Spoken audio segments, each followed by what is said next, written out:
नमस्कार मित्रांनो. आज आपण कार्ल मार्क्सने चा जो आर्थिक विकासाचा सिद्धांत आहे त्याविषयी माहिती जाणून घेणार आहोत.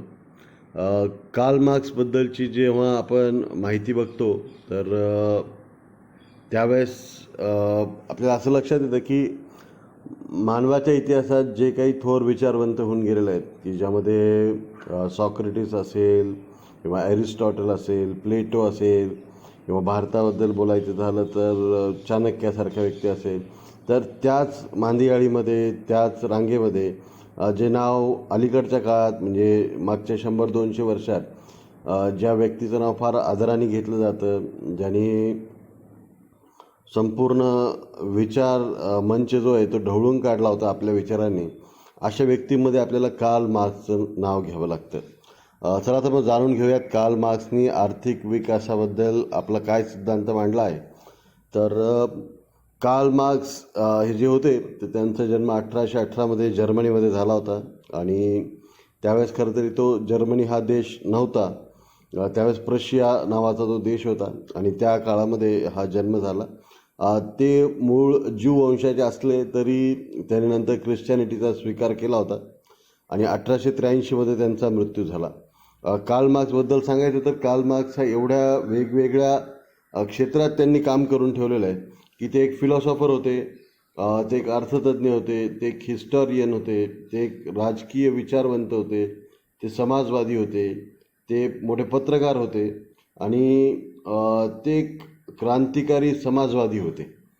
आता इतक्या वेगवेगळ्या भूमिका आणि इतकी बिरुदं त्यांच्या मागे लावण्याचं कारण काय, तर the man was really great, की हा माणूसच मुळात फार अतिशय महान कोटीतला माणूस होता, ज्यांनी अनेक क्षेत्रामध्ये काम करून ठेवलेलं आहे. मग ते तत्त्वज्ञानाचा असो, अर्थशास्त्राचा असो, इतिहासाचा असो किंवा राज्यशास्त्राचा असो, समाजशास्त्राचा असो, पत्रकारिता असो.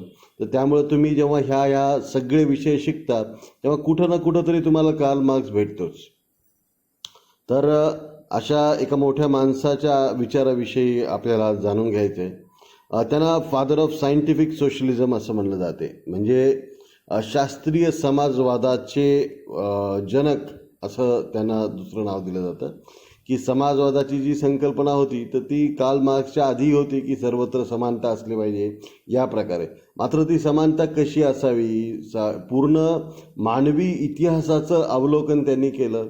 इतिहासामध्ये कशा प्रकारे समाज बदलत गेला, समाज बदलण्याची कारणं काय, समाजातल्या घटकांमध्ये संपत्तीची विभागणी कशी झालेली असतं, समाजातले काही घटक आहेरे आणि नाहिरे अशा प्रकारे कशा प्रकारे निर्माण होतात, अशा अनेक भूमिका मांडण्याचं काम कार्ल मार्क्स यांनी केल्याचं आपल्याला दिसून येतं.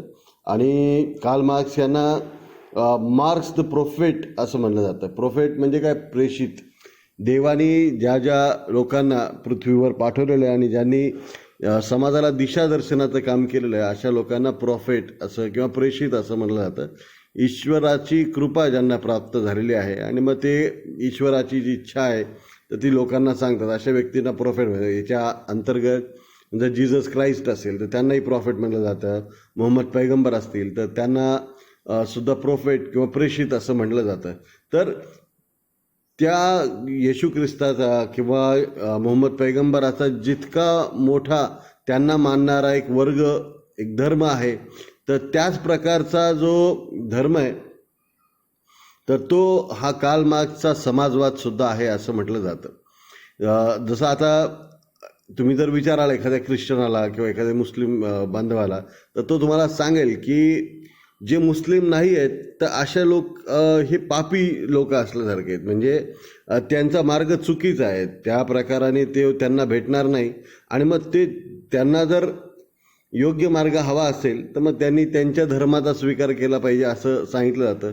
तर ज्या प्रकारे इतर धर्मी असणं हे त्या धर्मामध्ये पाप समजलं जातं, तर त्याच प्रकारे कार्ल मार्क्सला मानणारे जे व्यक्ती आहेत तर त्यांनासुद्धा असं वाटत असतं की ज्यांना मार्क्सिझम मान्य नाही असे लोक पापी आहेत, की असे लोक ज्यांना समाजवाद, साम्यवाद मान्य नाही तर असे भांडवलशाही लोक काय ते पापी आहेत. म्हणजे they are not just in wrong म्हणजे they are not in folly but they are in sin, की ते त्यांचं काही चुकतंय असं समजत नाही.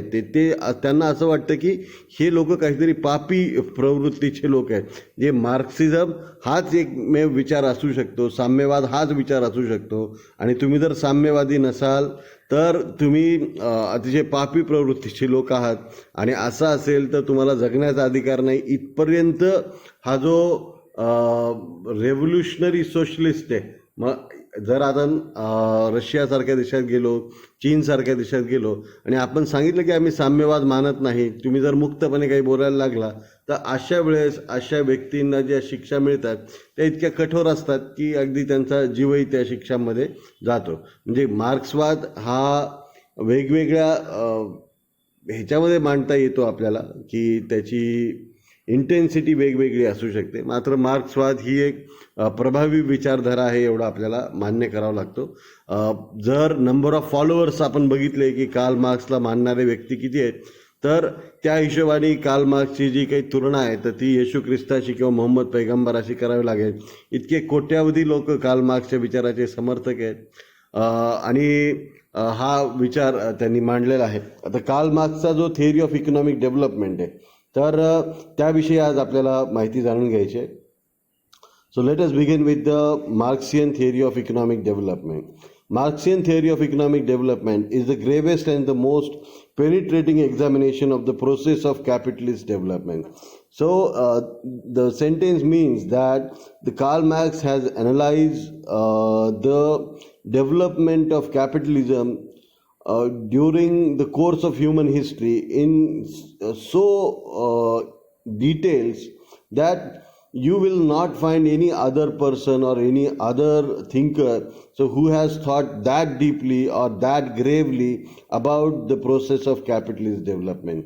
म्हणजे भांडवलशाहीचा जो काही विकास जगभरामध्ये झालेला आहे, तर ह्या भांडवलशाहीच्या विकासाचं जे सर्वात ग्रेवेस्ट म्हणजे काय, तर जे सर्वात सिरियस अशा प्रकारचं आहे, गांभीर्यानं याचा विचार करणे की कॅपिटलिझमचा उदय कसा झाला, त्याचा विकास कसा झाला, याचा सर्वात महत्त्वाचा अशा प्रकारे गांभीर्याने विचार करून पेनिट्रेटिंग एक्झामिनेशन म्हणजेच काय, खोलात जाऊन, अतिशय खोलात जाऊन त्यांनी काय केलेलं आहे, कारण मीमांसा केलेली की कशा प्रकारे कॅपिटलिझमचा उदय झाला, कॅपिटलिझमचे सोर्सेस ऑफ पॉवर काय आहेत, की कॅपिटलिझमला बळ कशात नाही येतं, कॅपिटलिझम वीक कसा होऊ शकतो, अशा अनेक गोष्टींचा त्यांनी अभ्यास केला. आणि हे करत असताना त्यांनी पूर्ण मानवी इतिहासाचा, मानवी राज्यशास्त्राचा, अर्थशास्त्राचा अभ्यास केला. आणि म्हणून कार्ल मार्क्सला मोठा थिंकर, फिलॉसॉफर, इकॉनॉमिस्ट, सोशलिस्ट असं सगळं म्हटलं जातं. याचं महत्त्वाचं कारण काय, की खरं तर समाज हा, आपण जरी विषयांकडे अर्थशास्त्र, राज्यशास्त्र, समाजशास्त्र, इतिहास, भूगोल असं पाहत असलो तरी समाजात ह्या सगळ्या गोष्टी एकत्र झालेल्या असतात.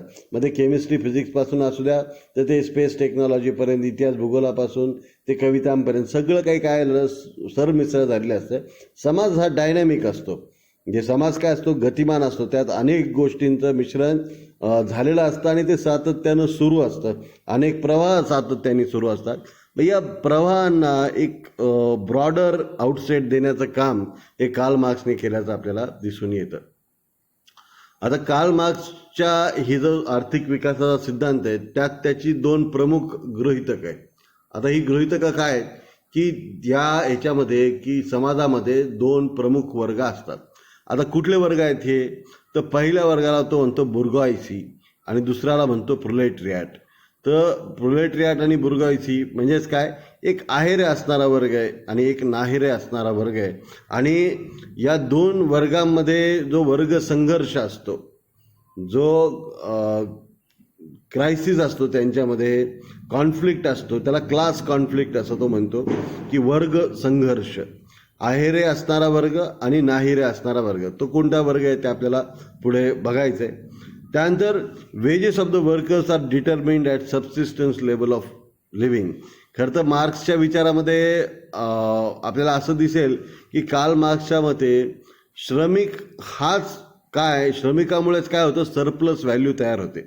म्हणजे उद्योजक असतो तो भांडवल लावतो, स्वतःचं संयोजन कौशल्य वापरतो, कच्चा माल वापरतो, टेक्नॉलॉजी वापरतो, या सगळ्या गोष्टी वापरतो. पण ह्या सर्व गोष्टींमध्ये प्राण फुंकणारी एखादी गोष्ट असेल तर ते म्हणजे श्रमिकाचे श्रम.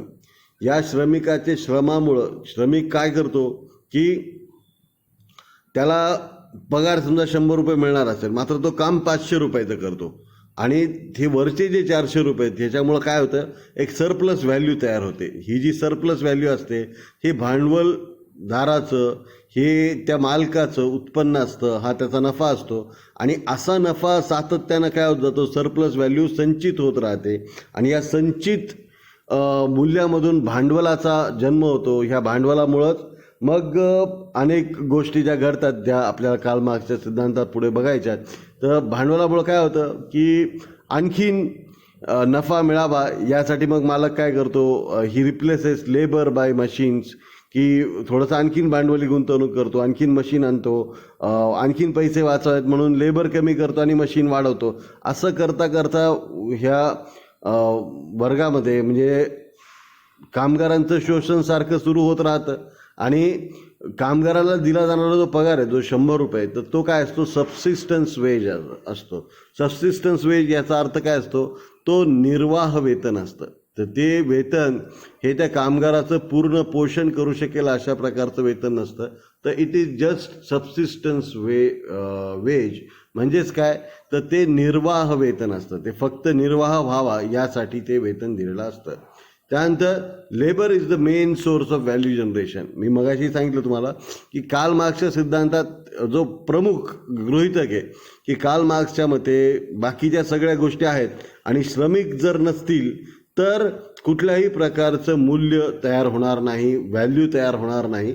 आणि जर व्हॅल्यू तयार व्हायची असेल तर काय करायला पाहिजे, तर श्रमिक हेच एखाद्या गोष्टीमध्ये मूल्य तयार करू शकतात, कच्च्या मालामध्ये मूल्यवर्धन करू शकतात. त्यामुळं मूल्यवर्धनाचा स्रोत, भांडवलाचा स्रोत मुळात काय, तर श्रमिकाचे श्रम हा मूल्यवर्धनाचा स्रोत आहे. आता पुढे बघूया आपण. Capitalist exploits the worker. Capitalist काय करत असतो, हे तर हे गृहीतक आहे, हेही तुम्ही लक्षात ठेवलं पाहिजे की जो भांडवलदार असतो तो काय करत असतो की कामगारांचं शोषण करत असतो. तर कामगारांचं शोषण तो कसं करतो की कामगाराला जर जगण्यासाठी समजा खूप चांगलं जगण्यासाठी 500 रुपये पाहिजे असेल तर तो 500 रुपये देत नाही, 400 देत नाही, 300 देत नाही, 200 देत नाही. फक्त तो केवळ जगला पाहिजे इतकं निर्वाह वेतन त्यांना देतो. जास्त मशीन आणल्या की कामगार कमी करतो. मग जिथं ऑलरेडी कामगार बेकार झालेले असतात आणि मग त्यात आणखीन बेकार कामगारांची भर पडली तर मग खूप कामगारांचा सप्लाय काय असतो की तो जास्त वाढतो, कामगारांचा पुरवठा वाढतो, ज्यांना काम पाहिजे अशा लोकांची संख्या वाढते आणि त्यांची मागणी मात्र मशीन्समुळं कमी झालेली असते. अशा वेळेस मग ते काय करतात, कमी पैशात काम करायला तयार होतात. मग ह्याच्यातनं कामगारांचं शोषण वाढत जातं. एकीकडे बेरोजगार लोकांची जी संख्या आहे मग त्याला तो आर्मी असं म्हणतो, army of the unemployed people, की बेरोजगार कामगारांचं जे सैन्य आहे तर ते वाढत राहतं. आणि दुसरीकडे जो भांडवलदार असतो तो कामगारांना मशीन्सनी रिप्लेस करत राहतो. या सगळ्या ह्याच्यात मग काय होतं, तर कामगारांचं अधिकाधिक शोषण होत जातं. आणि यातलं पुढचं जे थोडंसं इम्प्रॅक्टिकल अशा प्रकारचं अझम्पशन आहे ते म्हणजे labour is homogeneous and perfectly mobile. खरं तर म्हणजे सगळे श्रमिक हे सारखंच काम करू शकतात. आणि दुसरं म्हणजे ते परफेक्टली मोबाईल म्हणजे एका ठिकाणाहून दुसरीकडे जायला तयार असतात. खरं तर ज्यांनी कामगारांविषयीचा थोडाही अभ्यास असेल किंवा आपणही पाहतो सामान्यपणे तर सगळे श्रमिक काही सारखे नसतात, की labour is not always homogeneous आणि it is not mobile also. की भलेही आता आपल्याकडे आपण बघतो बिहार यूपीतनं माणसं येतात पण दे आर नॉट परफेक्टली मोबाईल. त्यांचा श्रमिक जेव्हा येतो तेव्हा तो आपला परिवार मागे ठेवून येतो आणि त्याची भावनिक गुंतवणूक आपल्या मायदेशामध्ये, आपल्या जिथं जन्मभूमी आहे तिथे अशी असते आणि त्यामुळे तो परफेक्टली मोबाईल कधीही नसतो. मात्र हे कार्ल मार्क्सच्या सिद्धांताचं अझम्पशन आहे, एवढंच आपण लक्षात ठेवलं इथं बरं आहे. National income is distributed in terms of wedges and profit. म्हणजे राष्ट्रीय उत्पन्नाचं जे वितरण आहे फक्त ते दोनच घटकामध्ये होतं, एक म्हणजे वेज, दुसरं म्हणजे नफा. म्हणजे वेतन आणि नफा. आता असंही होत नसतं खरं तरी, त्यामध्ये खंड आहे, त्यानंतर वेतन आहे, त्यानंतर आपल्याला माहिती आहे व्याज आहे आणि नफा आहे, अशा प्रकारे होत असतं. मात्र जे खंड आणि व्याज आहे, तर त्या दोन्ही गोष्टींना कार्ल मार्क्सनी काय केलेलं आहे, खंडसुद्धा भांडवलदाराकडे जातो. कारण की शेतीसुद्धा, म्हणजे ज्या काळाबद्दल कार्ल मार्क्स खरं तरी बोलत होता, तर त्या काळामध्ये मोठ्या शेतकऱ्यांचं अस्तित्व होतं, जमीनदारीचं अस्तित्व होतं, आणि मग असे शेतकऱ्यांनासुद्धा तो भांडवलदारच असं पुढे पुढे संबोधतो. आणि त्यामुळं भांडवलदार, मोठे शेतकरी आणि उद्योजक ह्या तिघांना तो एकत्र मानतो, आणि जो दुसरा घटक येतो म्हणजे कामगार, याला तो वेगळा असं म्हणतो. तर बहुतांश संख्या असणारा कामगार वर्ग ज्याला वेतन मिळतं, आणि बाकीचा कमी वर्ग ज्याला नफा, त्यानंतर खंड आणि व्याज मिळतं, म्हणजे रेंट, प्रॉफिट अँड इंटरेस्ट मिळणारा जो वर्ग आहे, त्यांचं क्लबिंग त्यांनी या खाली केलेलं आहे. आता मार्क्सनी त्याचं जे योगदान दिलेलं आहे अर्थशास्त्रामध्ये म्हणा तर, किंवा एकूण मानवी इतिहासाला, तर त्याचं योगदान आपल्याला 3 प्रकारे त्याचं आकलन करावं लागतं. पहिलं म्हणजे काय, इकॉनॉमिक इंटरप्रिटेशन ऑफ हिस्ट्री. त्यांनी जो इतिहास होता तो आत्तापर्यंत लिहिला येते, या राजाने काय केलं, त्या राजाने काय केलं आहे. पण सुरुवातीला म्हणजे आजकाल जो ट्रेंड आपल्याला जवाहरलाल नेहरू युनिव्हर्सिटी किंवा अशा महत्त्वाच्या संस्थांमध्ये येताना दिसतोय, की ठीक आहे की राजे महाराजे होऊन गेले, मात्र त्या काळातल्या सामान्य माणसाचं जीवन कशा प्रकारचं होतं. तर अशा प्रकारे इतिहासाला एक आर्थिक दृष्टिकोन देण्याचं काम त्यांनी केलं. मानवाच्या इतिहासामध्ये, म्हणजे ज्यावेळेस मानव आदिम अवस्थेत राहत होता, मग नंतर वेगवेगळ्या अवस्थांमध्ये उत्क्रांत होत होत आज आपण या फ्री मार्केट इकॉनॉमी म्हणजे मुक्त बाजार व्यवस्था असणाऱ्या अर्थव्यवस्थेपर्यंत आलेलं आहे. तर या काळामध्ये सर्वसामान्याचं जीवन कसं होतं, त्यांचं शोषण कशा प्रकारे व्हायचं, त्या काळामधल्या संपत्तीचं वितरण कसं झालं होतं, तर अशा प्रकारचं एक अंग इतिहासाला देण्याचं काम हे कार्ल मार्क्सनी केलेलं आहे. आणि त्यामुळं तुम्ही जर दास कॅपिटल नावाचा त्याचा जो ग्रंथ आहे, त्याचं भांडवल नावाचं मराठीतलं भाषांतरसुद्धा आपल्या लायब्ररीत उपलब्ध आहे. खरं तर मी तो ग्रंथ वाचायचा प्रयत्न केला होता, अतिशय कंटाळवाना मात्र खूप डिटेल अशा प्रकारचा तो ग्रंथ आहे. मोठा अगदी 1000-1200 पानांचा ग्रंथ आहे. आवर्जून थोडाफार तरी त्या पुस्तकाला आपला हात लावला तरी कार्ल मार्क्सविषयी आपल्याला जी उत्सुकता आहे ती आणखीन जास्त चाळवली जाऊ शकते, आपल्याला आणखीन ज्ञानात भर पडू शकते. तर अशा प्रकारे कार्ल मार्क्सने काय केलेलं आहे की इतिहासाचं एक आर्थिक विवेचन त्यांनी केलेलं आहे. दुसरं, motivating forces of capitalist development, म्हणजे भांडवलशाहीचा जो विकास झालेला आहे, तर भांडवलशाहीच्या विकासामध्ये कोणत्या घटकांची प्रेरणा मिळाल्यामुळं भांडवलशाहीचा विकास झाला आहे, तर याचा देखील अभ्यास जो आहे तर तो कार्ल मार्क्सनी केल्याचं आपल्याला दिसून येतं. आणि तिसरं जे कार्ल मार्क्सचं योगदान आहे, ते दोनच आहे, आणि तिसरं जे योगदान इथं दिसत नाही खरं तरी, तर ते योगदान आहे की कशा प्रकारे आपण हे जे भांडवलशाहीचा जो विकास आहे तो ह्याच्यातनं आपण कशा प्रकारे साम्यवादाकडे जातो, ह्याचं एक शास्त्रीय मांडणी कार्ल मार्क्सनी केल्याचं आपल्याला दिसतं. आता कार्ल मार्क्सचं जे काही सिद्धांत आहे तो आपल्याला 4 संकल्पनांच्या द्वारे आपल्याला मांडता येतो. तर म्हणजे पहिलं काय, मटेरियलिस्टिक इंटरप्रिटेशन ऑफ हिस्ट्री. म्हणजे काय केलेलं आहे कार्ल मार्क्सनी, जसं मगाशी मी सांगितलं तुम्हाला की कार्ल मार्क्सनी इतिहासाच्या अभ्यासाला आर्थिक दृष्टिकोन दिला. त्यातलाच पहिला एक भाग जो आहे तो मटेरियलिस्टिक इंटरप्रिटेशन ऑफ हिस्ट्री. याला कार्ल मार्क्स काय म्हणतो, डायलॅक्टिक मटेरियलिझम. डायलॅक्ट्रिक मटेरियलिझम म्हणजेच काय, भौतिक द्वंद्ववाद. कार्ल मार्क्सचं असं म्हणणं आहे की समाजाची जी प्रगती असते तर ती संघर्षातून होत असते. एक वर्ग आहे की ज्याच्याकडे काही आहे, दुसरा वर्ग आहे काही नाही आहे, मग ह्या दोघांच्यात संघर्ष होतो आणि मग त्यातनं एक तिसरा समाज निर्माण होतो की ज्या ह्यांचं मिक्सचर असतं, मग आपण एका वेगळ्या अवस्थेत पोहोचतो. तिथं परत असेच 2 वर्ग निर्माण होतात, त्यांच्यात द्वंद्व होतं आणि ते द्वंद्व जे आहे तर ते भौतिक कारणांमुळं होतं. खरं तर हेगेल नावाचा एक मोठे विचारवंत होऊन गेलेले आहेत, कांट, रुसो, हेगेल, जे फ्रेंच राज्यक्रांतीचे म्हणजे समता, बंधुता आणि स्वातंत्र्य हे जे 3 शब्द आपल्याला फ्रेंच राज्यक्रांतीमुळे मिळाले होते आणि त्याचे जे जनक होते त्यामध्ये कांट, रुसो आणि हेगेल होते. तर या कांट, रुसो आणि हेगेल यांच्या विचारामध्येच ह्या जे मटेरियलिझम आहे की द्वंद्ववाद आहे तर याच्याच बद्दलची माहिती आपल्याला मिळते. कार्ल मार्क्सनी काय केलेलं आहे, त्या हेगेलचा जो द्वंद्ववाद होता त्याला एक वेगळं रूप दिलं. त्याला त्यांनी डायलेक्ट्रिक मटेरियलिझम असं म्हणलेलं आहे. तर भौतिक द्वंद्ववाद, हेगेल मुळात वैचारिक द्वंद्ववाद म्हणतो आणि वैचारिक द्वंद्वातून एक नवीन विचार पुढे येतो असं त्याचं मांडणी होती. तर कार्ल मार्क्सनी काय केलं, त्याच मांडणीचा उपयोग हा अशा प्रकारे उपयोगात आणला की ज्याला त्यांनी भौतिक द्वंद्ववाद असं म्हणलेलं आहे. की भौतिक संपत्ती असते, समाजातील संपत्तीचं वितरण, ह्याच्यामध्ये मुळं समाजामधील दोन वर्गांमध्ये द्वंद्व होतं आणि या द्वंद्वातून मग वेगळ्या प्रकारचं काही आपल्याला एक नवी व्यवस्था तयार होते. ती कशी होते ते आपल्याला पुढे बघायचंच आहे.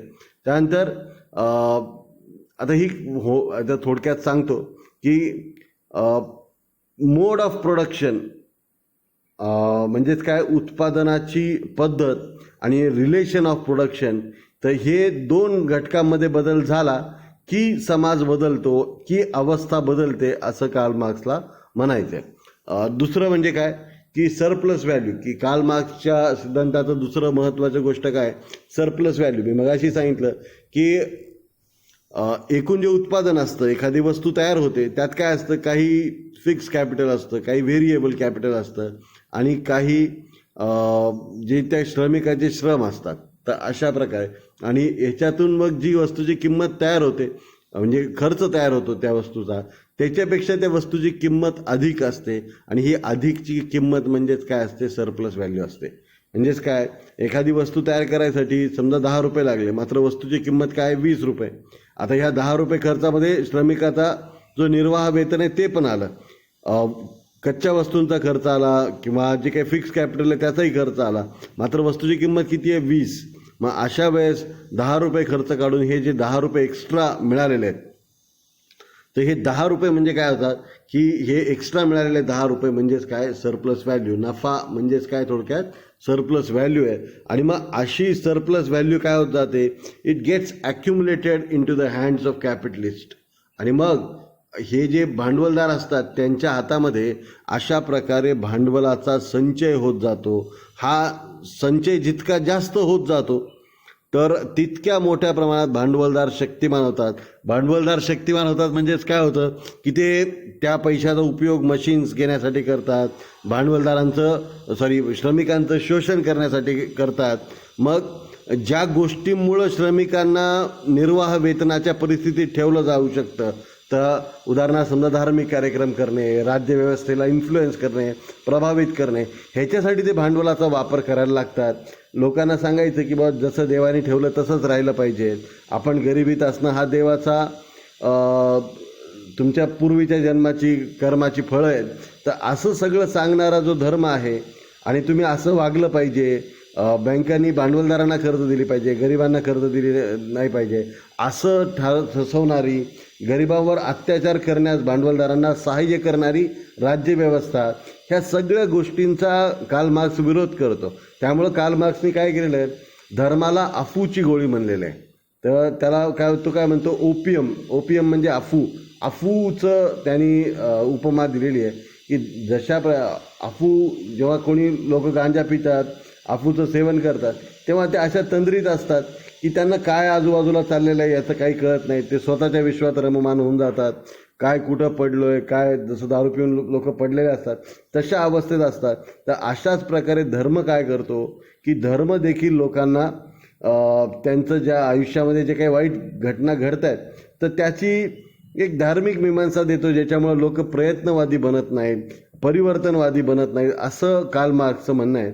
आणि हे जे म्हणणं आहे ह्याच्यामुळं काय होत जातं की लोक शोषणाला सहनशील बनतात आणि मार्क्स मात्र काय करतो की नुसतं शोषण का होतं, कसं होतं हे सांगत नाही, तर मग या शोषणाला विरोध कसा करायचा हे सुद्धा कार्ल मार्क्स सांगतो. आणि मग या कार्ल मार्क्सच्या विचारातून जिथं आज आपण जर पाहिल्या मार्क्सवादी चळवळी अनेक देशांमध्ये मार्क्सवादी क्रांती घडून आलेली आहे. समजा लेनिननी 1919मध्ये रशियामध्ये बोल्शेविक रेव्होल्युशन घडवून आणली. बोल्शेविक रेव्होल्युशन म्हणजे काय, मेन्शेविक्स आणि बोल्शेविक्स असे दोन पार्टीज होत्या. तर मेन्शेविक्स म्हणजे की जे अल्पमतात असणारे, वर्ग कमी आहे मात्र त्याच्या संपत्तीचं केंद्रीकरण झालेलं आहे. आणि बोल्शेविक म्हणजे काय, ज्यांची संख्या जास्त आहे मात्र ज्यांना राष्ट्रीय संपत्तीत वाटा नाही.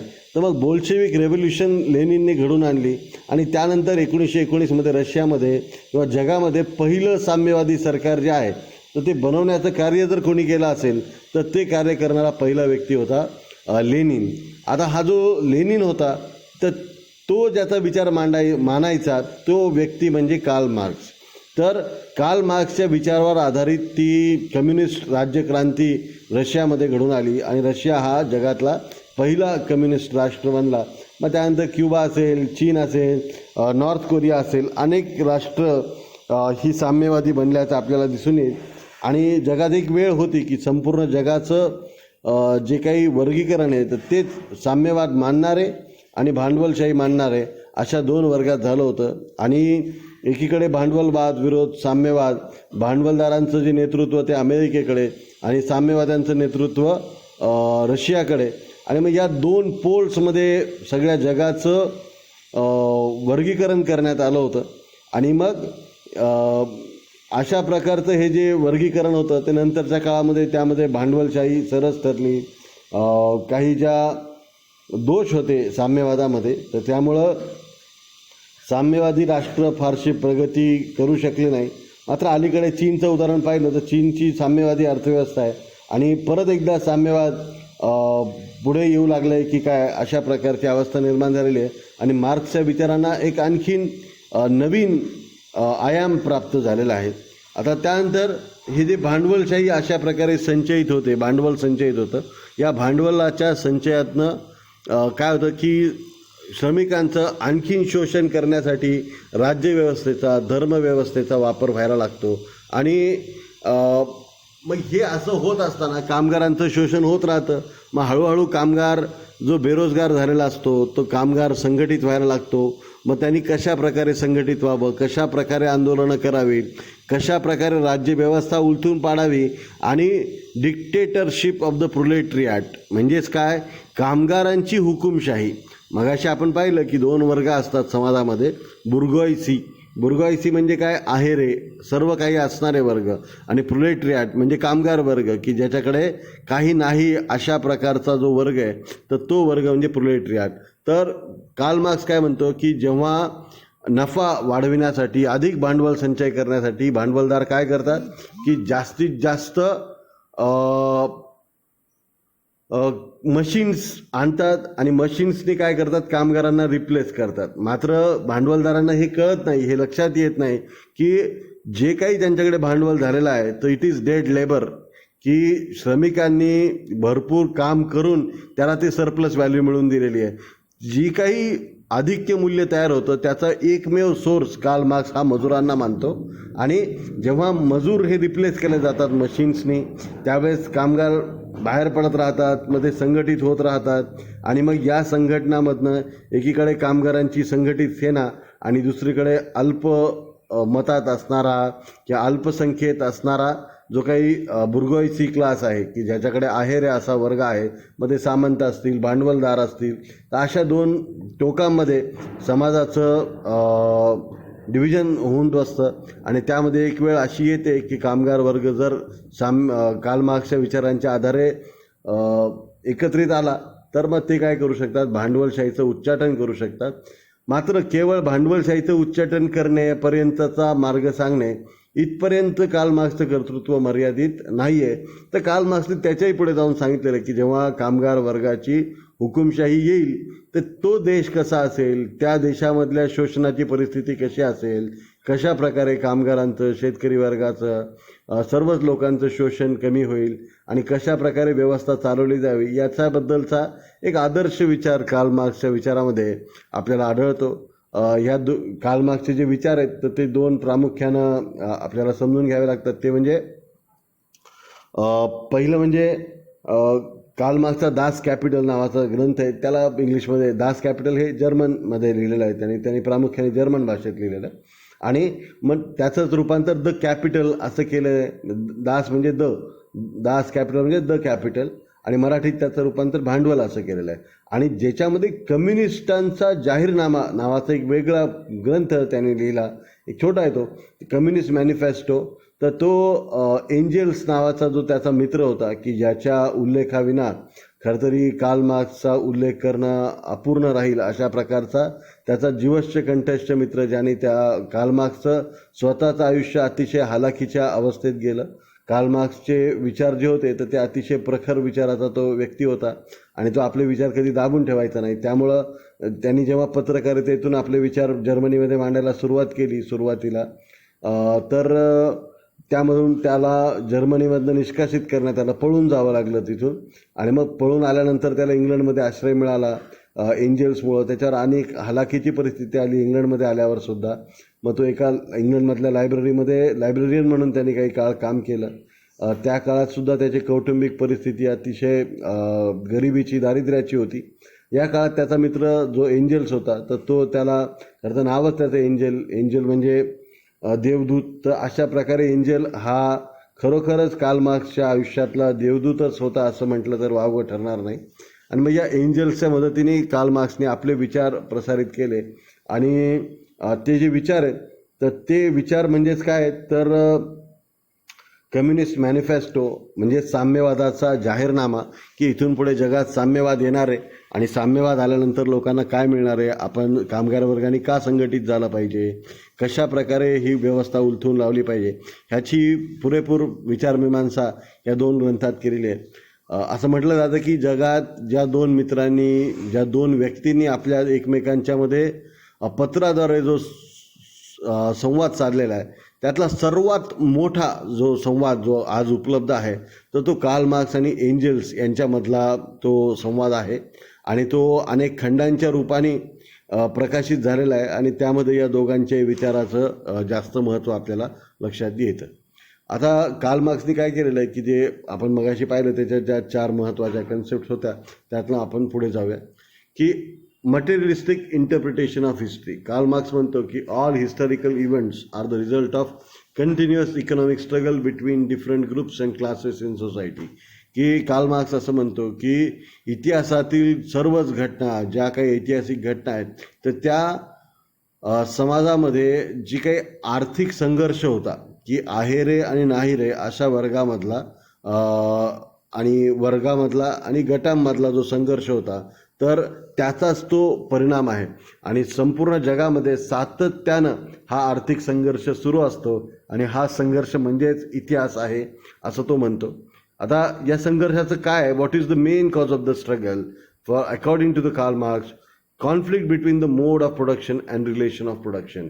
म्हणजेच काय की उत्पादनाची पद्धती आणि उत्पादनातून निर्माण होणारे संबंध ह्यांच्यामध्ये जे बदल होत राहतात, या बदलामुळंच काय होतात तर हे जे वर्ग संघर्ष आहे तो निर्माण होत असतो. आता कार्ल मार्क्स या दोन फार महत्त्वाच्या संकल्पना आहेत, आणि तो आपण थोड्याशा काळजीपूर्वक जाणून घेतल्या पाहिजे. मोड ऑफ प्रोडक्शन म्हणजेच काय, उत्पादनाची पद्धत. आता समजा उत्पादनाची पद्धत काय की उत्पादनाची पद्धत जर समजा कारखाने ही उत्पादनाची पद्धत आहे तर ह्याच्यामधला त्यांचे रिलेशन ऑफ प्रोडक्शन कसे आहेत की कारखाना काय असतो की एक ठिकाण आहे की जिथं लोकांनी यायचं आहे, तर तिथं मशीन्सच्या आधारे आपण काय करायचं आहे, प्रोडक्शन करायचं आहे. आता हे झालं मोड ऑफ प्रोडक्शन, मशीनच्या आधारे वस्तूंचे उत्पादन. आता ह्यामुळं काय होतं, एक रिलेशन ऑफ प्रोडक्शन तयार होतं, उत्पादनाचे संबंध तयार होतात. मग ते संबंध काय आहेत तर एक मालक आहेत की ज्या मालकामध्ये तो कंपनीचा मालक, भांडवलदार, ज्यांनी भांडवलाचा पुरवठा केलेला आहे, जमीन पुरवलेली आहे, हा एक वर्ग की ज्याला या सगळ्याचा जास्तीत जास्त लाभ मिळणार आहे. आणि दुसरा वर्ग त्यामध्ये तयार होतो तो म्हणजे कामगार वर्ग. तर हे जे वर्गीकरण आहे कामगार वर्ग आणि मालक वर्ग, ह्याचं प्रमुख कारण काय तर मोड ऑफ प्रोडक्शन. म्हणजे relation of production are based on mode of production. ह्याच्या जर आधी आपण गेलो म्हणजे कारखानदारी किंवा या भांडवलदारीच्या युगाच्या भांडवलशाहीच्या युगाच्या आधी गेलो तर व्यवस्था काय होती, सामंतशाही होती. म्हणजे जमीनदार होते मोठे आणि त्यांच्याकडे काम करणारे कुळ होते. कुळ म्हणजे त्यांचे टेनंट होते. त्यामुळे एक मोठा जमीनदाराची म्हणजे उत्पादनाची पद्धत काय की शेत कसणे आणि अन्नधान्याचं उत्पादन करणे. तर शेती कसून उत्पादन करणे, तर ही झाली मोड ऑफ प्रोडक्शन. मग त्यावेळेसचे रिलेशन ऑफ प्रोडक्शन काय की रिलेशन ऑफ प्रोडक्शन जमीनदार आणि कुळ. त्याच्या आधी गेलो तर मालक आणि गुलाम अशा प्रकारची व्यवस्था येत राहिली. मग जसजसं मोड ऑफ प्रोडक्शन बदलला तसतसं रिलेशन ऑफ प्रोडक्शन बदलत जातो. आणि ह्या प्रत्येक मोठ्या मोठ्या इतिहासाच्या कालखंडामध्ये मग कशा प्रकारे शोषण होत गेलेलं आहे ह्याच्याविषयी कार्ल मार्क्स आपला विचार मांडतो. त्यामुळे अतिशय महत्त्वाची गोष्ट आहे, लक्षात ठेवा की मोड ऑफ प्रोडक्शन आणि relation of production. Mode of production म्हणजे काय, उत्पादनाची पद्धत. उत्पादनाची पद्धत बदलल्यामुळं काय होत असतं, रिलेशन ऑफ प्रोडक्शन बदलतात. आणि मग ही मोड ऑफ प्रोडक्शन काय असते, तर it's a particular arrangement of production in a society that determines the entire social, political and religious way of living. म्हणजे समाजाची एकूणच सामाजिक, राजकीय आणि धार्मिक जी काही आचारसंहिता असते त्याला प्रभावित करणारा जो घटक आहे त्याला तो काय म्हणतो, मोड ऑफ प्रोडक्शन. की कशा प्रकारे उत्पादनाचं, समाजात होणाऱ्या वस्तूंच्या उत्पादनाचं संघटन झालेलं आहे याला तो काय म्हणतो, मोड ऑफ प्रोडक्शन. आणि मग या विभाजनामुळं मालक वर्ग आणि कामगार वर्ग किंवा जमीनदार आणि कुळ, तर ह्याच्यातून जे क्लास स्ट्रक्चर तयार होतं त्याला तो काय म्हणतो, रिलेशन ऑफ प्रोडक्शन. म्हणजे उत्पादनाचे संबंध असं म्हणत असतो. या दोघांच्यामध्ये म्हणजे मोड ऑफ प्रोडक्शनमध्ये आणि रिलेशन ऑफ प्रोडक्शनमध्ये सातत्यानं काय होत असतो, संघर्ष चाललेलाच असतो. आणि अशा प्रकारच्या संघर्षामुळं समाजामध्ये मग वेगवेगळ्या संघर्षातून एका अवस्थेतून समाज दुसऱ्या अवस्थेमध्ये उत्क्रांत होत जातो असं कार्ल मार्क्स म्हणत असतो. आता कार्ल मार्क्सच्या अवस्था मी अतिशय या चांगल्या डायग्राममध्ये तुमच्यासाठी मांडल्या आहे. तर पहिली अवस्था काय असते, प्रिमिटिव्ह कम्युनिझम. प्रिमिटिव्ह कम्युनिझम म्हणजे काय, कार्ल मार्क्सचं असं म्हणणं आहे की सुरुवातीला जो समाज होता की ज्या काळी समाज हा आदिम अवस्थेत राहत होता, टोळ्यांमध्ये राहत होता, तेव्हा कुणाच्याही मालकीचं काही नव्हतं आणि जे काही होतं ते सर्वांच्या समान मालकीचं होतं. ज्याला पाहिजे, ज्याला जे काम येतं तर त्याला ते काम करत असायचा आणि त्याची भूक जेवढी असेल त्याची भूक भागवण्या इथपर्यंत त्याला काही ना काहीतरी त्या वाटा मिळायचा. तर सगळ्यांचं किचन एक होतं, सगळ्यांचे विचार एक होते, समाज एक होता. तर अशा प्रकारच्या अवस्थेला तो काय म्हणतो, प्रिमिटिव्ह कम्युनिझम.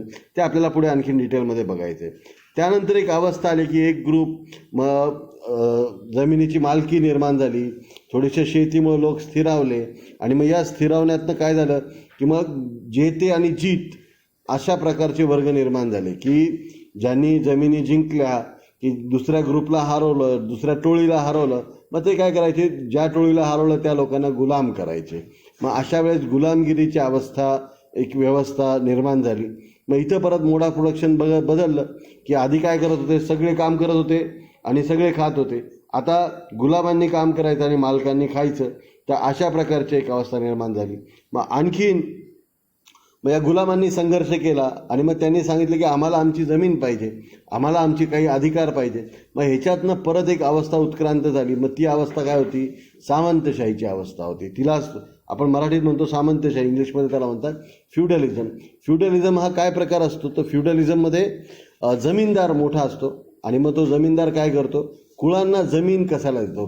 कुळ आणि गुलाम यात फरक असा आहे की कुळांची जमिनीवर मालकी असते आणि गुलामांना मात्र आपल्या मालकीचं काहीच ठेवता येत नाही. मुळात गुलामच मालकाच्या मालकीचे असतात. तर इथं हा जो फरक आहे, तर आता काय झालेलं आहे, जो संघर्ष झाला या काळामध्ये, तर या काळातल्या संघर्षामुळं काय झालं, हा एक नवीन अवस्था निर्माण झाली, फ्युडलिझम.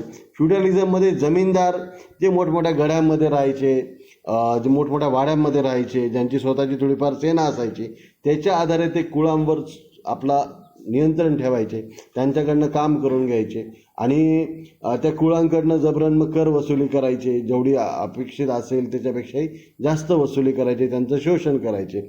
मग या सगळ्या ह्याच्यातनं काय झालं की आता उत्पादनाची पद्धत बदलली, की उत्पादनाची पद्धत काय की जमीन मालकीची जमीनदाराच्या आणि कसायची कोणी कुळांनी. मग ह्याच्यातनं कुळांचं शोषण, परत प्रत्येक अवस्थेत शोषण होतं, संघर्ष होतो, मग त्यातनं एक नवीन अवस्था तयार होते. मग नंतर काय झालं की जेव्हा शेती स्थिरावली, मग हळूहळू भांडवलाचा संचय झाला, मग काही लोकांनी मशीन्सची निर्मिती झाली. मग ह्याच्यातनं एक जे जमीनदार होते त्यांचंच रूपांतर कशात झालं, काही लोकांच्यामुळं कॅपिटलिस्टमध्ये झालं, भांडवलदारांमध्ये झालं. मग या भांडवलदारांच्या सुरुवातीच्या भांडवलाचा स्रोत कोणता होता, या जमीनदारीतून मिळालेलं उत्पन्न. आणि मग ह्या भांडवल शाहीला लागणारे जे कामगार होते ते कोण होते, तर जे संघर्ष करत होते असे जे शेतकरी होते, तर हेच शेतकरी इकडं काय बनले, कामगार बनले. म्हणजेच काय, मोड ऑफ प्रोडक्शन बदलला.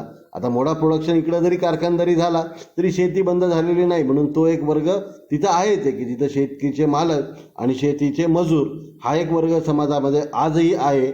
आता त्यातला दुसरा वर्ग काय तयार झाला की भांडवलदार आणि कामगार. मग अशा प्रकारचा एक वर्ग झाला. आता कार्ल मार्क्स असं म्हणतो की भांडवलदार काय करतो, अधिकाधिक नफा कमवण्यासाठी कामगारांचं अधिकाधिक शोषण करतो. हे शोषण करण्यासाठी आणखीन मशीन अशा रिप्लेस करत राहतो. मात्र ह्याच्यातून काय होत जातं की कामगार आणि मालक संघर्ष वाढत जातो. जे मजूर काम करतात त्यांना पगार नीट नसते, जे बाहेर झालेले असतात त्यांना काम नसतं, मग ते संघर्ष करतात.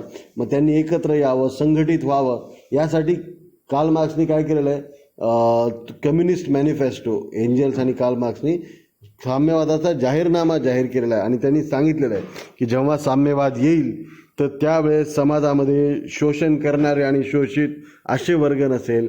सर्व देशाचं जे गव्हर्नमेंट आहे तर ते कामगारांच्या मालकीचा असेल. कामगार स्वतःमधूनच शासनाचे प्रतिनिधी निवडतील आणि कामगारांचं शोषण थांबलेलं असेल. प्रत्येकजण आपल्या कुवतीप्रमाणे काम करेल आणि प्रत्येकाला त्याच्या गरजे इतकं खायला प्यायला मिळेल, त्याला राहायला मिळेल, शाळा दवाखाने अशा गोष्टी मोफत असतील, असं एक अतिरंजित चित्र हा जे आहे तर ते साम्यवादाचं त्यांनी रंगवलं कार्ल मार्क्सनी. व त्याच्या विचाराला भरपूर फॉलोअर्स मिळाले आणि अनेक साम्यवादी देशामध्ये पाहिलं तर या गोष्टी आजही सत्यात असल्याचे दिसतात की त्याचे विचार केवळ अतिरंजन नव्हते तर काही प्रमाणामध्ये ते खरेसुद्धा उतरले. आणि जी काही भांडवलशाहीला बाजूला सारून साम्यवादी राष्ट्रांनी काही काळ प्रगती केली. मात्र जर आपण अलीकडल्या काळात पाहिलं तर रशियाने देखील साम्यवाद सोडून दिलेला आहे. 1989मध्ये त्यांच्याकडे ग्लासनोस्ट आणि पेरेस्ट्रॉइका अशा मोहिमेतनं मिखाईल गोर्बाचेवच्या काळामध्ये रशियाने साम्यवाद सोडला. चीन जरी साम्यवादी राज्यव्यवस्था असली तरी चीनमध्ये आज मार्केट इकॉनॉमी म्हणजे फ्री मार्केट इकॉनॉमी म्हणजे पूर्ण भांडवलशाहीवर अर्थव्यवस्था असणारी की भांडवलवाद मांडणारी अर्थव्यवस्था आणि राजकीय व्यवस्था मात्र साम्यवादी आहे.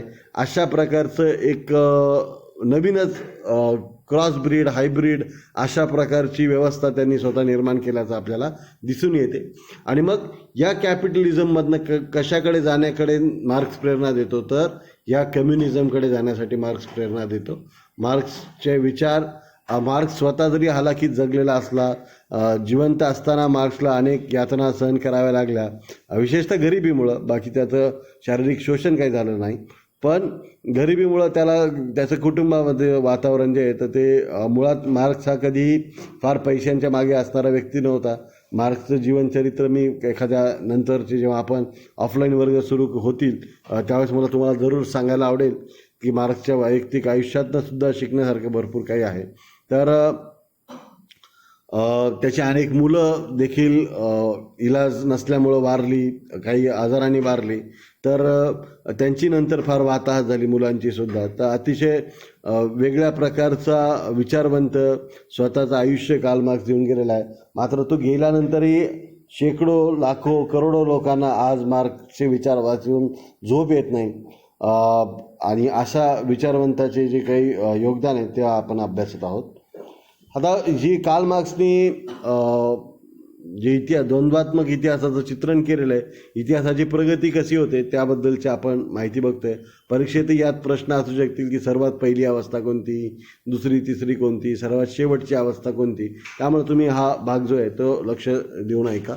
पहिलं आहे प्रिमिटिव्ह कम्युनिझम, म्हणजेच काय, आदिम साम्यवाद. कार्ल मार्क्सच्या मते की जेव्हा मानव हा एक आदिम अवस्थेत होता, आदिवासी अवस्थेत होता, की जेव्हा तो जंगलात राहायचा, सगळं जंगल सगळ्यांचं आहे म्हणायचा, कोणाचीही वैयक्तिक मालकी कुठल्याही प्रॉपर्टीवर नसायची, सगळं लोक हे समान पद्धतीने साधनसंपत्तीचा उपभोग घेत होते. तर याला मार्क्स काय म्हणतो की हा प्राथमिक साम्यवाद आहे असं तो म्हणत असतो. आणि मग हा जो साम्यवाद आहे तर हा या इथं जे मी तुम्हाला चित्र दाखवलेलं आहे, या चित्रात तुम्हाला दिसत असेल की तुम्ही बघताय की टोळीमध्ये राहणारे हे व्यक्ती आहेत, जे काही कमवतील, जे काही शिकार करून आणतील ते सगळ्यात वाटायची, सगळ्यांनी एकत्र जेवण शिजवायचं, एकत्र खायचं, एकत्र राहायचं. तर अशा प्रकारचा हा जो समाज आहे तर त्याला मार्क्स काय म्हणतो की ती आदिम साम्यवादाची अवस्था होती. People lived in groups, worked on common lands and common tools, and all resources are used in common.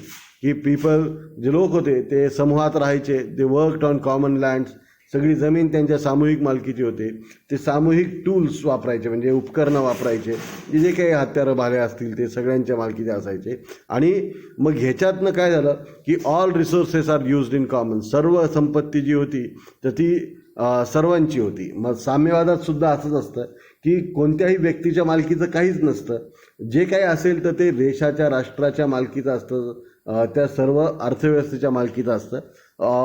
साम्यवादामध्ये वैयक्तिक मालकीला कुठेही स्थान नाही. तर अशी अवस्था असणे म्हणजेच काय, साम्यवाद. तर भारतामध्ये मात्र आपल्याला माहिती आहे की आपण काय केलेलं आहे, मिश्र अर्थव्यवस्था स्वीकारलेली, जिकडं आपण वैयक्तिक मालकीलाही महत्त्व दिलेलं आहे आणि राष्ट्राच्या महत्त्वाच्या गोष्टी ह्या राष्ट्राच्या मालकीच्या असाव्यात, असा साम्यवादाचा देखील एक सॉफ्ट असणारा स्वरूप म्हणजे समाजवाद, सोशलिझम, तो आपण स्वीकारलेला आहे. आपण कम्युनिझम नाही स्वीकारलेला आहे. त्यानंतर इक्वॅलिटी इन सोसायटी, समाजात सर्वजण इक्वल होते, जे काही ते प्रोड्यूस करायचे ते shared it equally. It led to the development of different crafts and occupation. मग अनेक लोक काय करायला लागले, जे मिळेल ते सर्व घ्यायला लागले. हळूहळू लोकांनी वेगवेगळ्या कला हस्तगत केल्या. मग कोणी कुंभार झाला, किंवा कोणी लोहार झाला, कोणी वेगवेगळ्या अशा प्रकारच्या क्राफ्ट्सची डेव्हलपमेंट झाली. बार्टर सिस्टम सुरू झाली. मग हे दे बा, मग मी तुला ते देतो. मग ह्याच्यातनं काय झालं, डिव्हिजन ऑफ लेबर सुरू झालं की समाजामध्ये, ज्याला आपण आपल्या भारताविषयी बोलायचं तर आलुतेदार बलुतेदार निर्माण झाले. एक त्याच्यातूनच बार्टर सिस्टम तयार झाली, आपल्याकडे देवाणघेवाणीवर आधारित असणारी अर्थव्यवस्था निर्माण झाली.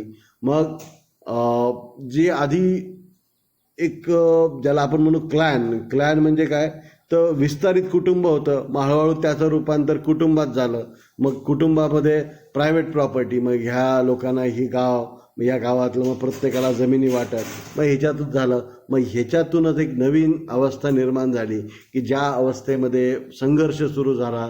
त्या संघर्षातनं मग टोळ्या एकमेकावर आक्रमण करू लागल्या. या आक्रमणातनं काय झालं की एका देशाने दुसरीकडे आक्रमण करायचं, त्यांना गुलाम बनवायचं, त्यांना आपल्या शेतात राबवायला लावायचं, अशी एक व्यवस्था तयार झाली. मग ह्याच्यातनं जी स्लेव्ह स्टेज निर्माण झाली, स्लेव्हरी.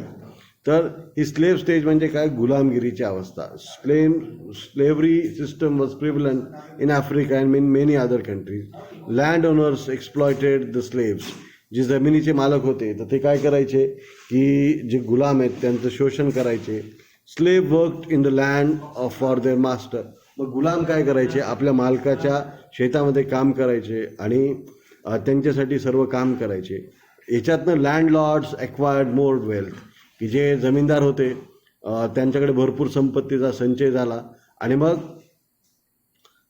एकाकडे संपत्ती असणारा वर्ग निर्माण झाला, जमिनी असणारा वर्ग, आणि दुसरीकडे गुलाम असा वर्ग निर्माण झाला. आणि मग ह्याच्यातच काय झालं, मोड ऑफ प्रोडक्शन आणि रिलेशन ऑफ प्रोडक्शन बदलले. आधी जो एक समाज होता त्याच्यामध्ये हा बदल घडून आला आणि ह्याच्यातनं जे गुलाम होते त्यांनी संघर्ष केला आणि मग ह्याच्यातनं एक नवीन व्यवस्था निर्माण झाली. गुलामांनी सुद्धा हक्क मागायला सुरुवात केली. आम्ही तुमची 10 एकर कसतो, पण आमच्या मालकीची 1 एकर तरी असली पाहिजे. तर अशा व्यवस्थेतनं, अशा संघर्षातनं एक व्यवस्था निर्माण झाली की जिथं मग गुलामगिरीचं रूपांतर सामंतशाहीमध्ये झालं. आणि ही सामंतशाहीलाच आपण काय म्हणतो, फ्युडलिझम किंवा सामंतशाही मराठीत असं म्हणतो. तर सामंतशाही म्हणजे आता इथं छोटं चित्र आहे, तुम्हाला ते दिसत नसेल तर या चित्रात तुम्ही बघू शकता एक मोठी गडी आहे आणि त्याच्या आजूबाजूला या झोपड्यापट्ट्या असं दिसत आहेत तुम्हाला, की जमीनदार मोठ्या बंगल्यात राहणार, मोठ्या वाड्यात राहणार, आणि त्याची गडी असेल, एखादा छोटा किल्ला असेल आणि तो मग ते आपलं वर्चस्व टिकवायसाठी थोडंसं सैन्य बाळगेल. काही जे धर्मगुरू असतील तर ते लोकांना असं फितवतील की बुवा तुमची ही जी अवस्था आहे गुलामगिरीची अवस्था, ह्याचं कारण तुमच्या पूर्वीच्या जन्माची पाप आहे, तुम्ही जे काही करतायत ते तुम्ही सहन केलं पाहिजे. आणि ह्यामुळं मग सहनशीलता शिकवली जाते आणि या सहनशीलतेमधनं काय होतात की कामगार आणखीन गुलामासारखं वागायला लागतात. आणि या सर्व अवस्थांमधनं जी व्यवस्था निर्माण होते तर त्या व्यवस्थेमध्ये धर्मगुरू आणि जे सैन्य आहे तर ते त्या कामगार वर्गाचं शोषण करण्यासाठी जमीनदाराला मदत करतो. त्यामुळं कार्ल मार्क्स हा धर्माला अफूची गोळी म्हणायचा आणि जे काही सैन्य वगैरे आहे तर यांनासुद्धा तो चेतवायचा की तुम्ही आपल्या समाजातल्या एका वर्गाचं शोषण करण्यासाठी चुकीच्या बाजूने तुम्ही याचं समर्थन करू नका, तुम्ही राजांना सोडून द्या. आणि मग कामगारांना तो सांगायचा. कार्ल मार्क्सच्या विचारामध्ये असं विवेचन आहे की कामगारांनी संघटित व्हावं, स्वतःची सेना बनवावी, स्वतः सैनिक व्हावं, शस्त्रास्त्र मध्ये पारंगत व्हावं आणि ही एकंदरीत जी राजकीय व्यवस्था जी त्याचं शोषण करते त्याला त्यांनी उलथून लावावं, अशी व्यवस्था तयार करावी असं तो सुचवतो. आता इथं जर पाहिलं मग ह्या फ्युडल स्टेजमध्ये काय होतं तर फ्युडल स्टेजमध्ये kings and lords control the land. सगळी जी जमिनीची मालकी असते तर ती या राजांकडे आणि जमीनदारांकडे असते. Aristocratic land owners were exploiting the serfs. हे जे मोठमोठे जमीनदार होते, लँड ओनर्स होते, तर ते सर्व्स म्हणजे त्यांचे जे कुळं होते, टेनंट्स होते, गुलाम होते, त्यांचं शोषण करायचे. Serves work like slaves for the feudal Lord. ते काय करायचे की हे जे सर्व्स होते तर ते आपलं जे फ्युडल असेल म्हणजे फ्युडल लॉर्ड म्हणजे जमीनदार जो असेल तर त्याच्याकडे गुलामासारखं काम करायचे. तिथं unlike slave society the peasants can own a small portion of land. म्हणजे what is the difference between feudal stage and the earlier stage which was the slave stage. तर स्लेव्सला स्वतःच्या जमिनीची मालकी नव्हती. मात्र या सामंतशाहीच्या काळामध्ये जे काही त्यांची कुळं होती, कुळांना स्वतःची जमिनीची थोडीशी मालकी मिळत असायची. They have to pay for their part of production to the landlords. ते जे काही उत्पादन करायचे त्याच्यावर मात्र त्यांना कर द्यावा लागायचा जमीनदाराला. आणि creation of merchants class which led to the rise of the group of capitalist ultimately resulting in conflict between feudals and the capitalist. म्हणजे नंतरच्या काळात काय झालं की वाहतुकीची साधनं वाढली, व्यापाराची साधनं वाढली, मग ह्याच्यातनं एक मर्चंट क्लास तयार झाला. मर्चंट म्हणजे व्यापारांचा वर्ग तयार झाला. मग हेच व्यापारी पुढे भांडवलदार बनले. मग भांडवलदार आणि जमीनदार यांच्यात संघर्ष निर्माण झाला. मग काही जमीनदार भांडवलदार बनले, त्यांनी मग उत्पादनाची पद्धत बनली, कारखाने काढले. जे प्रायमरी वस्तूवर आधारित जी उत्पादन पद्धती होती त्याला तर मग इंडस्ट्रीयल रूप आलं. आणि मग या इंडस्ट्रीच्यातनंच काय तयार झालं, फ्री मार्केट कॅपिटलिझम तयार झालं. कारखाने तयार झाले. इंग्लंडमध्ये औद्योगिक क्रांती घडून आली. या औद्योगिक क्रांतीमध्ये अनेक जमीनदार भांडवलदार बनले, अनेक नवीन श्रीमंताचा वर्ग तयार झाला. आणि मग हा वर्ग तयार काय करू लागला, त्याला आपण कॅपिटलिस्ट म्हणतो, भांडवलवादी असं म्हणतो, भांडवलशाह असं म्हणतो. तर एकीकडे पीपललेस होम, या चित्रात फार बोलकं चित्र आहे, तुम्ही बघू शकता. एकीकडे काय पीपललेस होम म्हणजे राजवाडे आहेत, घरं आहेत मोठे मोठे, मात्र त्यात राहायला लोक नाही आहेत. आणि दुसरीकडे होमलेस पीपल म्हणजे लोक आहेत मात्र त्यांना घरं नाही. तर एकीकडे सगळं काही असणारी व्यवस्था आणि एकीकडे काहीच नसणारी अवस्था, अशा प्रकारची व्यवस्था म्हणजे फ्री मार्केट कॅपिटलिझम आहे असं सगळं कार्ल मार्क्स म्हणतो. खरं तरी आज आपण बघितलं कार्ल मार्क्सचे विचार कुठं आपल्याला उभे असल्याचे दिसतात. तर कार्ल मार्क्सचे विचार जर आपण पाहिलं तर आपल्याला असं दिसेल की कार्ल मार्क्स हा मध्यम वर्गाचा उदय जो झालेला आहे या भांडवलशाहीतून, ह्याच्याकडे कार्ल मार्क्सने पुरेसं दुर्लक्ष दिलेलं नाही. ह्याच्याबद्दलचं भाकीत कार्ल मार्क्स करू शकला नाही. आणि आज ज्यामुळं काय झालेलं आहे की जी सामान्य व्यक्तीला देखील मोठा उद्योगपती होण्याची जी संधी भांडवलशाहीमुळे निर्माण झालेली आहे. तर ही व्यवस्था कार्ल मार्क्सला इमॅजिन करता आली नाही आणि त्यामुळं समाजामध्ये जो वर्गसंघर्ष आहे तो जो विकोपाला जायला पाहिजे तो विकोपाला गेला नाही. आणि ह्यामुळं काय झालं की भांडवलशाहीनंतर साम्यवाद येणारच असं जे कार्ल मार्क्सचं भाकीत आहे तर ते काही पुरेसं झालं नाही. आणि खरं तर त्या काळातले सर्वच विचारवंत कार्ल मार्क्सच्या विचाराने एवढे प्रभावित आहेत की पुढे जर आपण जोसेफ शिंपेटरचा सिद्धांत पाहिला किंवा अशा अनेक सिद्धांत पाहिले तर भांडवलशाहीचा अंत होणारच आहे. एक वेळ येणार आहे. अगदी ॲडम स्मिथच्या विचारात सुद्धा असेल किंवा जॉन स्टुअर्ट मिलचे विचार असू द्यात, रिकार्डोचे विचार असू द्यात, या सर्वांच्या विचारात एक धागा आपल्याला समान दिसेल, तो म्हणजे भांडवलशाहीचा अंत होणारच आहे.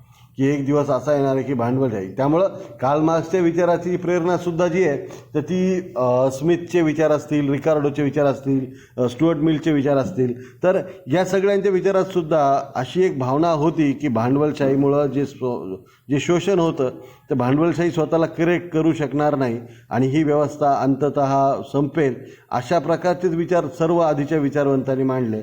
याचं काहीचं आधीचंही काही प्रेरणा आहेत, पण नंतरच्या काळामध्ये मात्र कार्ल मार्क्सच्या विचाराने ह्या विचारांवर जणू काही शिक्कामोर्तब केलं की भांडवलशाहीचा अंत जवळ आलेला आहे. काही ना काहीतरी अशी व्यवस्थेमध्ये उत्क्रांती होणार आहे, क्रांती होणार आहे की ही कॅपिटलिझमची सगळी व्यवस्था बदलून येणार. आता हे एक चित्र मी तुमच्यासाठी मांडलेलं आहे, हे अतिशय बोलकं आहे. आता हा जो वर्ग आहे, हा जो आहे कॅपिटलिस्ट क्लास, हा बुर्गॉइसी क्लास आहे. हा काय होतो, वी रूल यू. पहिला वर्ग काय आहे, याच्यामध्ये राजा आहे, भांडवलदार आहे. तर हे सगळं काय सांगतात की आम्ही तुमच्यावर राज्य करतो, आम्ही तुमचे मालक आहे, असं सगळं सांगत असतो. दुसरा वर्ग आहे वी फूल यू. म्हणजे हा वर्ग काय करत असतो की लोकांना मूर्ख बनवत असतो. ह्याच्यामध्ये मग कायदेतज्ञ असतील, धर्मगुरू असतील आणि हे भांडवलदार असतील. तर हे लोक काय करत असतात, हे समाजाला मूर्ख बनवत असतात. तर का मूर्ख बनवत असतात की तुम्ही जी गुलामगिरी तुमच्याकडे आलेली आहे तर तिच्या अनेक धार्मिक कारणं आहेत, कायदेशीर कारणं आहेत. तर अशी सगळ्या व्यवस्थेमध्ये बांधून ठेवतात लोकांना गुलामगिरीच्या आणि त्यांना गुलामगिरीची जाणीव होऊ देत नाही. तर कार्ल मार्क्स काय म्हणतो, गुलामांना गुलामीची जाणीव झाली पाहिजे. आता इथं जर आपण बघितलं तर आपल्याला आंबेडकरांचंही वाक्य तुम्हाला आठवत असेल की एकदा गुलामांना जर गुलामगिरीची जाणीव झाली तर ते संघर्ष केल्याशिवाय राहणार नाही. तर त्याच प्रकारचं वाक्य जे आहे तर त्याचं जी मूळ प्रेरणा कदाचित मला वाटतं कधी कधी साम्यवादात आहे की ज्याच्यामध्ये कार्ल मार्क्स हे असं म्हणतो की गुलामांना गुलामगिरीची जाणीव न होऊ देण्यासाठी धर्मसत्ता, राजसत्ता आणि कायदा हे सगळं काही काम करत असतो, सेना काम करत असते. तर हे च्यातनं बाहेर पाडणे, कामगारांना संघटित करणे, त्यांचे विचार प्रेरित करणे, त्यांच्यामध्ये शिक्षण म्हणजे साम्यवादाचं शिक्षण आणणे, त्यांचे विचार प्रभावित करणे, हे सगळ्यासाठी कार्ल मार्क्स प्रयत्न करण्याचा सल्ला हा कामगार संघटनांच्या प्रमुखांना देतो. आणि वी शूट ॲट यू हे जे तिसरा वर्ग जो आहे तर तो म्हणजे काय, पोलीस, मिलिटरी अशी व्यवस्था आहे. म्हणजे पहिला वर्ग काय, वी रूल यू. दुसरा वर्ग काय, वी फूल यू. आणि तिसरा वर्ग काय, वी शूट ॲट यू. म्हणजे तुम्ही जर राजसत्तेचा, धर्मसत्तेचा विरोध केला, कायद्याचा विरोध केला तर आम्ही तुम्हाला दंड दिल्याशिवाय राहणार नाही. यासाठी सेना काम करत असते, पोलीस दल काम करत असतं. या सर्वांचा विरोध करण्यासाठी कामगार संघटित व्हा. मग त्यानंतर हा एक मिडल क्लास दाखवलेला आहे जो मौजमजेमध्ये रत असतो, त्याला एवढी काही माहिती नसते. आणि या सगळ्या मोठ्या व्यवस्थेचा जो बोज असतो तर हा बोज जो पडत असतो तर तो हा सगळ्यात की जो असतात तर तो या कामगार वर्गावर पडत असतो. आणि मग हा कामगार वर्ग काय करत असतो, वी फीड ऑल. म्हणजे आमच्यामुळं सगळ्यांना खायला प्यायला मिळतं, मात्र आमचं मात्र शोषण होतं, आम्हाला मात्र या सर्वांचा भार सहन करावा लागतो, असं हे चित्र दाखवतो. म्हणून कामगार काय म्हणतो की हे उलटून पाडा. ही जी सगळी व्यवस्था आहे जी कामगारांच्या शोषणावर आधारित आहे की हे जे कामगार आहेत त्यांच्या आधारावर ही सगळी व्यवस्था आहे, ही सगळी व्यवस्था उलथून पाडा, असं कामगारांना हा कार्ल मार्क्स सुचवतो. आणि मग तो सांगतो की ही जी सोशलिस्ट स्टेज असेल यात काय असलं पाहिजे, proletariat overthrows the bourgeois state and controls means of production, की उत्पादनाची जी साधनं आहेत तर ते कामगार वर्गाने स्वतःच्या हातात घेतली पाहिजेत. सर्व सामंतांना, भांडवलशाहांना, शोषण करणाऱ्यांना उलथून टाकलं पाहिजे, त्यांची संपत्ती खालसा केली पाहिजे. Proletariat allocates resources of society according to people's need, सर्वसामान्य व्यक्तींना जे आवश्यक आहे तर त्या वस्तूंसाठी समाजाची उत्पादनाची साधनं वापरली जावीत, अशा प्रकारचं विचार कार्ल मार्क्स मांडतो. आणि तो सांगतो की अशा समाजामध्ये जे आता आपण बघतो BMW ची गरज नाही आहे सर्वसामान्यांना गरज रेल्वेची आहे, सर्वसामान्यांना गरज टू व्हीलर्स आणि सायकल्सची आहे. मग या वस्तूंचं उत्पादन झालं पाहिजे, BMWचं नाही. तर अशा प्रकारे समाजाला काय पाहिजे, सर्वांचं कल्याण कशात जास्त लपलेलं आहे ह्याचा विचार करून उत्पादनाची साधनांचा वापर होईल. Eventually the state disappears and democratic councils of workers run society. मग कार्ल मार्क्स सांगतो मग अशा काळामध्ये देश कसा चालवायचा. मग कार्ल मार्क्स सांगतो की मुळात ही जी राज्यव्यवस्था आहे, ही जी कायदे व्यवस्था आहे हीच शोषक असते. म्हणजे आपण हे बघितलं की आपण लोकशाहीचा स्वीकार केलेला आहे. कार्ल मार्क्स खरं तर लोकशाहीलाही सुद्धा मान्य न करणारा व्यक्ती होता. कार्ल मार्क्सच्या मते मग ही लोकशाही, निवडणुका या सगळ्यातनं काय होत जातं की जे कोणी निवडून येतात त्यांना इतरांवर अन्याय करण्याचा, एक प्रकारे भ्रष्टाचार करण्याचा, लोकांचं शोषण करण्याचा हक्क मिळतो. आणि मग ह्याच्यामध्ये राज्यव्यवस्था निर्माण होणे हे सुद्धा खरं तर कार्ल मार्क्सला अभिप्रेत नाही आहे. कार्ल मार्क्सला काय अभिप्रेत आहे तर democratic councils of workers run the society, म्हणजेच कामगार वर्गाच्या समावेश असणाऱ्या काही परिषदा निर्माण व्हाव्यात ज्या लोकशाही तत्वांवर आधारित असाव्यात आणि त्यांनी राज्यव्यवस्था चालवावी. आता जर तुम्ही पाहिलं की चीनमध्ये कशा प्रकारची व्यवस्था आहे तर तिथे इलेक्शन्स होत नाहीत, लेबर पार्टीचे इलेक्शन होतात. जी कामगारांची पार्टी आहे तिचेच इलेक्शन होतात आणि त्या पार्टीमधनं जे निवडून येतात मग तो एकजण जो जनरल सेक्रेटरी बनतो, एकजण जो प्रेसिडेंट बनतो, मग त्या पार्टीचा जो प्रेसिडेंट आहे तो चीनचा प्रेसिडेंट, त्याचा जो जनरल सेक्रेटरी तो त्यांचा पंतप्रधान. अशा प्रकारे व्यवस्था निर्माण व्हावी. आणि मग ह्याच्यामध्ये इकडं बा हा पक्ष तो पक्ष मग एक दुसऱ्याला फूल बनवत आहे, अशा प्रकारची व्यवस्था चीनमध्ये नाही, कुठल्याही साम्यवादी राष्ट्रामध्ये असते अशीच व्यवस्था. मग अशा ह्याच्यामध्ये there is no class struggle, जेव्हा कुठलेही दोन वर्ग नसतात, जिथं ज्यांचं शोषण होतं आहे आणि जे शोषण करतात असे वर्ग नसतात. There is neither an exploiter nor the exploitist, की there is no existence of the exploiter and the exploitist, की एक्सप्लॉयटर करणारे म्हणजे एक्सप्लॉयटिस्ट नसतात आणि ज्यांचं शोषण होते असे शोषितसुद्धा नसतात. सर्व व्यवस्था समाज हा समानतेवर आधारित असतो. The reward of every person is determined on the principle of each according to his ability and each according to his needs. म्हणजेच काय, मग समाजामध्ये वितरणाचं तत्त्व काय, वितरणाचं मूलभूत तत्त्व कशा आधारे संपत्तीचं वितरण व्हावं तर प्रत्येकजण आपल्या कुवतीप्रमाणे काम करेल आणि प्रत्येकाला त्याच्या गरजे इतकं मिळेल, अशा प्रकारची व्यवस्था निर्माण करणे याला कार्ल मार्क्स काय म्हणतो, साम्यवाद, समाजवाद असं म्हणतो.